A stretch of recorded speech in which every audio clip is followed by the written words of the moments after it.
thoughts on the game and how it all played out? Yeah, my thoughts are all over the place. If we don't consistently do the things that we talk about on defense, then it's going to be a struggle. We'll have to outscore teams. And in saying that, I didn't think we were great on defense, and we still were in the game. And so we had some fight, and there was some good moments for us, but I think there was some moments in the second quarter and then sprinkled throughout the second half that really let us down.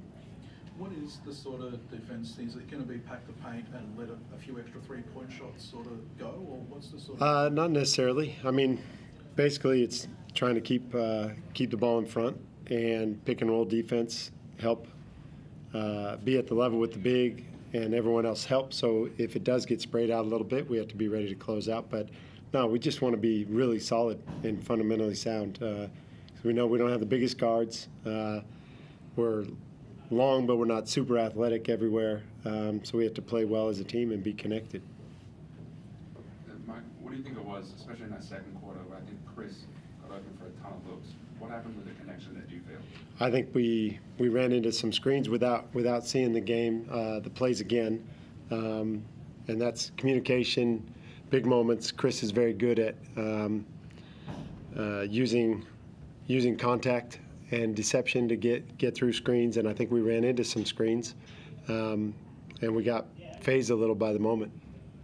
Do you feel as though the offense sort of broke down as the game went on? It seemed like you got a ton of good looks in that first quarter, especially from three, and then they sort of dwindled a little bit. Yeah, it's funny. I think at one point when we got 2 feet in the paint, we made 9 out of our 11 shots, and when we didn't, we were like 2 for 9. So I think that's what happened. I think we lost patience a little bit and took some shots that were questionable, and then didn't get in the paint as much as we needed to, and that affected our offense and our shots. Whose responsibility do you feel like that is? Who do you put that on? Well, our leaders are DeWalt and Sobes, the guards initially, but they move the ball, so it's everybody's responsibility to do that, setting great screens, having great spacing, and getting the ability to have 2 feet in the paint. Matt, what was it like being out there in the NBL? How are you finding your spot in the league and the team here? Yeah, I mean, it's a great league. I mean, I've only heard a lot of great things about this league. It's great to get out with the home crowd. Obviously, crosstown rival, so a little amped up a little bit. But overall, it was a great atmosphere. Fans were great, but didn't get the win. So hopefully next game we can do that. Mike, we spoke a few weeks ago about the challenge of bringing this thing together with 9 new faces. And at that point in time, it was still evolving. You've had the blitz since then. Taking into account Perth's game last week, where you showed patches of competitiveness again tonight, like how do you assess where this team's at, and are you at all concerned about starting 0-2, or do you think you're still kind of building in the right direction? We're definitely building in the right direction. Like, the group's been good. The group is trying to get better every day, and that's what I think. If you're doing that and you are getting better every day, you got a chance if you have talent, and this group has talent. Comes in every day with a good attitude and plays hard, but we're inconsistent right now. So I do think a bunch of new guys, some new to the league, takes a while to get to know everybody and to gel, and we're on that path. Matt, what's the feeling amongst the playing group in terms of how you guys are tracking and improving and figuring things out? Yeah, I mean, obviously it's like 9 new faces. I think just being together, especially off the court and on the court, we do a lot of stuff, the team bonding. I think that helps us, especially with a lot of new guys. So we're just going to keep chipping away, keep showing up to work every day, and just keep trying to get better, keep getting to know each other, and keep working.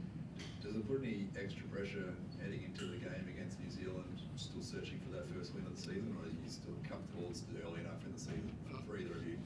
I feel good about our group, but yes, until you win, you haven't won. So you got to get that first win and then roll. But the group is very good, and we have played 2 of the better teams in the league, and so I think going into New Zealand, I mean, they played really well last week.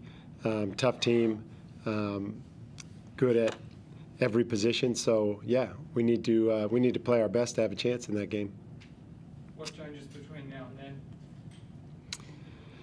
Well, I'll tell you after I watch the film, but we're going to continue to harp on keeping the ball in front and rebounding the ball. So we need to keep getting better at that every day. Matt, what do you feel like it was? Mike mentioned it, the connection defensively, communication was inconsistent defensively. What do you put that down to? I think just for me, I think just a lot of pride, especially Golden got off in the first half with, transition threes. We kind of said before the game's going to kind of trail in, trying to get to pick his spots. So I think just taking pride, especially guarding the ball, and especially bigs. We got to be up on the ball to kind of make them go cat and mouse with the big. So I think we all have to be better, and so I think we'll be better, and I'm just glad that we can keep going up to work every day. Like, were you pleased to see the fire in Joe? A new import coming to the team. That's what you want to see from your players in the throwdown. Yeah, no, I think the physicality was good and the mindset, but you need to win those moments, and I think the smart ones and the guys who can play that the right way, they win those moments instead of getting called for an offensive foul. So yeah, I love when guys are trying to be physical. So mindset's great, Joe's great, playing hard, but I want him to be tough and smart at the same time. Mike, we've had sellouts now for several of these pre-grand final games. How happy are you to see that, and what's it feel like to have that sort of fixture sort of pretty locked in now, whether it's you guys or you guys? Yeah, very cool. And the crowd was amazing, and even the build-up, I think, over the last couple of weeks, talking to people in the community, they've been pretty amped up for this game. So it was great to see. And, yeah, I just want to have some wins and show our fans what we're doing and how we're getting better. And, yeah, until we do that, we'll always be a little upset, but the fans were amazing tonight. Matt, I know you've only been in Australia a short time, but have you got your head around AFL and which team you're following in the grand final, or what? Yeah, so I've been to 2 games. Can't remember the 4 teams that I went to, but I think just kind of getting myself into the culture, and obviously it's pretty big over here. But I think I'm going for Sydney tomorrow night. So hopefully we get to see a little bit when we land in New Zealand Saturday, and hopefully it's a good game. Thanks, guys. Sent you to a Collingwood game